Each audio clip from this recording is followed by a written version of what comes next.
Hi, everyone, and welcome to today's podcast. My name is Robert Greco, and I am the legal director here at SpeakUp. I'm joined with our esteemed CTO, Arun, and I'm very excited for our conversation today on the AI Act and the adoption of artificial intelligence and tools built with artificial intelligence into technology generally, and specifically here, what we're thinking about AI in the context of SpeakUp. Arun, welcome. Maybe we can start by asking you, as a CTO, what excites you about implementation of artificial intelligence within technology generally? Yeah, so in the last 2 years or so, I'd say a lot of more advanced models have come out, like general AI models. We used to have only very specific small models that could do one task very well. Now we have models that can do a multitude of tasks. And we're still trying to explore what task it actually can do. It can do so much that we don't know yet. All the things that we can do with it. That's exciting. It's exciting, and I guess for the lawyers, it's a little bit concerning because nobody wants to hear, we don't know, but we're excited about what we don't know. But I think all the technologists and people who are developing are thinking about all these wonderful use cases. And we've seen some already in the marketplace. I think ChatGPT has an enormous user base on a daily basis. Mistral with Claude, and generally speaking, there seems to be adoption. So I think people are understanding how they can leverage the tools in a way that will help them to be more efficient, to be more productive. But there are some challenges with that. What is it that we are going to be using this technology for in our personal lives, or even in our professional lives, or in the context of a corporation? And I think that we have the AI Act now, and we're attempting to create some areas where you need to be cautious with the development of the tool. You need to be a little bit forecasting into the future how you could see the tool used for good and the tool used potentially for less good purposes. So I'm often thinking about it in the context of GDPR, which some may say came a little bit late, but we understood generally how companies were using personal information, again, for the good and the not so good.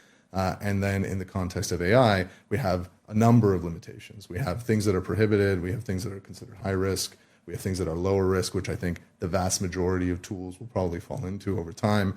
And then we have minimal risk, things like video games and the creation of documentation for people in their personal life, creating a CV, et cetera. These are things that are not necessarily concerning to us.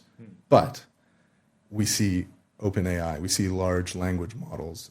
These have, in a lot of ways, come after the adoption of the law and really the drafting of the law. What are some of the things that you see that we could potentially be doing with these large models that you see as being for good? Yeah, so I think the most seen application is just to make repetitive tasks more easy. Summarization, structuring data, that's all stuff that these general models are really good at. Also really good at translating niche dialects, for example. That's something that we didn't used to see in the earlier translation models. Yeah, definitely. So those are very useful applications for sure. There's also a creative aspect. People like to create new images and recently also videos with AI. Yeah, that's very positive, exciting stuff. And then on the flip side, where it becomes maybe less good, a little bit concerning, or even potentially bad for society, how do you see us creating a fine line? Is it a general ethical consideration? Do we need the law to be more specific in order to give very clear guidelines as to what should be built and what shouldn't be built? How do you grapple with that? Yeah, I think where it gets risky is where AI can have impact on human beings. So as long as you do something for yourself, you're in control. But when AI starts deciding the fate of other human beings, then especially general AI has the risk of not being very transparent. Definitely. And I think already we've seen some of the risks of bias, and we've seen the lack of transparency challenge to actually mitigate risk, because so much is happening behind the scenes that at least a mere mortal like me with absolutely no technological understanding of how the model would work would understand what's going on in the background. So I think that one of the things that I'm concerned about from a legal perspective is we have all of these great layers of prohibition that are, or prohibition or at least caution that are structured in the act. But with general AI, the potential scope is something that really we don't have the ability to understand, I think.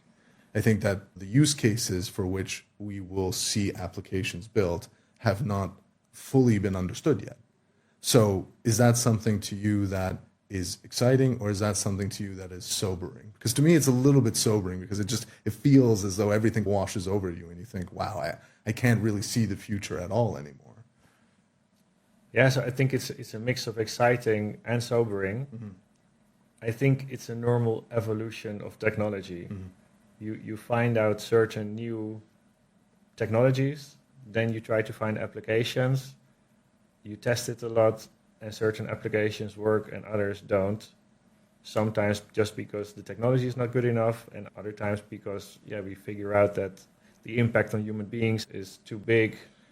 We've got privacy issue, ethics issues. Yeah. So I think it's a normal evolution. I don't think it should stop us from exploring applications. I think that's the best thing we can do at this moment. See what we can use it for, test it a lot, and then decide, is this good enough to keep using, or should we restrain it legally, or just decide that it's not useful?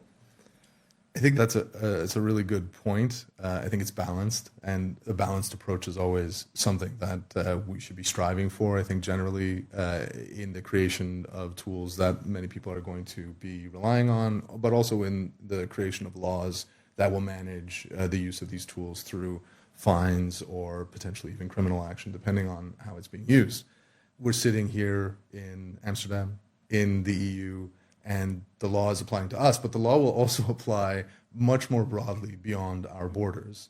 And I think that for a number of technology companies that are operating primarily outside of the EU, but are selling into the EU or have EU citizen clients or consumers, this is quite a heavy additional piece of regulation, and is being treated in some ways almost in the same manner that GDPR was when it was being adopted. How do you feel about the EU sort of being on the forefront, even if we're early, even if we haven't necessarily got it right, to set the expectation as to, okay, what is a good use that doesn't negatively impact humans versus what is a bad use that is negatively impacting humans? Do you think that we're overreaching? Do you think that it makes sense somebody needs to be first? Like, how do you grapple with that? It's not easy to come up with one plain answer to that. Okay. So I think we can see that in other parts of the world, like the United States and in China, there's less regulation. They've taken giant leaps with technology, with AI in particular. Certainly, yeah. And it's impressive to see what they can do. And that can benefit humankind in a big way. Yeah, But sometimes it comes to bite us after a while. definitely. I feel quite comfortable being in the EU, being somewhat restricted, having people think about, okay, this could also have negative impacts. Yeah, of course, it does restrict us a bit because, as someone in engineering, you like to try out new things. Right. And of course, the reason is most of the time positive, but you like to try out new things. And it does feel a bit restrictive. I also think the Act didn't really take into account these general models. Right. It's very much tuned at the time where maybe insurance companies would try to aggregate data to say something about should we insure this person or not. I'm very glad that is restricted. Definitely. But we've got so many new, also creative applications, and I think it's going to be a challenge for the creators of these models to fully comply with the Act as it currently stands. I would agree completely. And for example, one of the rules is preventing bias. Yeah. And the hard thing about preventing bias is that you can only prevent bias if you have equal amounts of data about all the different aspects that you can measure. But sometimes you just don't have enough data. So how are they going to fix that gap? And then you get into the questions of the collection of the data. Where is it coming from? Is it of a good quality? Is it biased in its own right? Yeah, I think it's a very complicated question, but one that any party that's looking to build or leverage these models will have to keep in mind. So I think that the next question that comes to mind is, do you feel as though you have enough information from vendors when you are looking to retain a new tool, or when you are demoing something, or when you're going to our cloud infrastructure providers, that they are acting in a way that is thinking at least about compliance with the law? Because I know that everybody is rushing right now to try and ensure that they're compliant. But when you have those conversations in the broader space, do you feel as though everybody is really taking these considerations to heart and thinking about, okay, how are we deploying these very interesting but still novel applications? I think they are trying. And of course, there's a big marketplace out there for different model suppliers. Of course, we choose the safer options, the providers that have some assurances around their models. And you can see that they're trying to comply. And you can also see that in the quality of the output. So sometimes... What do you mean? What do you mean by that? I know that scientists have been busy trying the output of OpenAI's model. And over time, on certain topics, the quality has decreased. Okay. Because they've put so much guardrails around it, that now the quality you get back is lower than you used to get in the beginning. Very interesting. So that is a good sign that they're trying to comply. You also see that in copyright issues, for example. In the earlier versions of the model, you could get a lot of copyright material out of it, yes. And they've restricted that. So I think those are all good and natural developments. Yeah, it's a sign that the providers are busy with it. I think that's great. I think that shows that, contrary to what some may believe, that everything is completely profit-driven, that there is still some adherence to the law and the desire to build something that is sustainable over time so that it doesn't have these massive negative impacts that people sometimes associate with a misunderstanding, I think, of AI implementation. So with that in mind, how do you see AI capabilities in the context of SpeakUp, our platform, and where you would like to go in the betterment of our platform and our general service providing? Yeah, so what we see, of course, we facilitate a process that necessarily involves a lot of human decision making. It also has a repetitive element in it. So that gives us the opportunity to help our users decrease the repetitive element, but we definitely keep in mind the human decision making. For example, we will give recommendations. We use AI to give recommendations, but we've chosen to always be very transparent where those recommendations come from. So we have the recommendation on one side, and on the other side quotes, okay, this is where it came from. And we also are very careful in not making decisions. So automations based on AI I'm happy to hear that. are very risky. Yeah. So we'd rather give a good suggestion, have a human review it, and then make the final decision. I am very relieved to hear that. Obviously, I know the way that we have conceptualized it, but to hear it in practice and also to see the product and how it's working is really great, because the transparency aspect, I think, from a legal and an ethical perspective, is amongst the most concerning elements of the development of the space.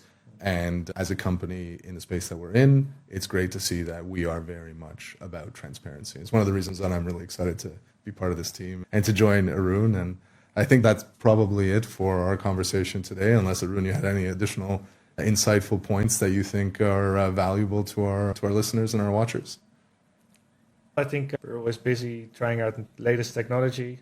Of course, the latest iteration of models is real-time, quicker input and output, audio to audio. Yeah, we're busy building prototypes, trying out to see if we can find even newer applications to make the lives of compliance people easier. That's very cool. And thank you so much for joining me for the conversation today. Hopefully we didn't put you on the spot too much with some of the questions, but it was a great conversation. I certainly learned quite a bit about how these things are conceptualized within your head and the direction that we're going. And again, I'm very much happy to be part of the team and to work with you to deliver the best possible platform to our customers using all of these great new tools.